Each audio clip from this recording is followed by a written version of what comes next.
वसईमध्ये पोलीस अधिकाऱ्यावर रिक्षा चालकाची दादागिरी पाहायला मिळते। रस्त्याच्या मध्यभागी उभा असणाऱ्या रिक्षावर कारवाई केल्याने ही दादागिरी करण्यात आली। पोलिसांवर आरोप करून व्हिडिओ व्हायरल केल्याप्रकरणी हा गुन्हा दाखल झालाय।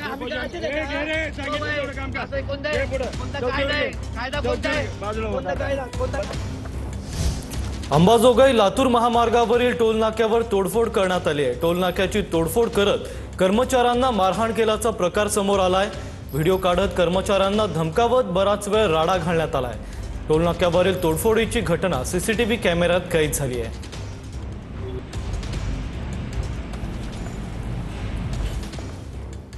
नवी मुंबईच्या घणसोलीमध्ये बेस्ट बस आणि खासगी शाळेच्या बसचा अपघात झालाय। सुदैवाने अपघातात कुणीही जखमी झालं नाहीये। रस्त्याच्या दुतर्फा पार्किंग असल्याने हा अपघात झाल्याची माहिती समोर आली आहे। यात बसचं मोठ्या प्रमाणात नुकसान झालंय।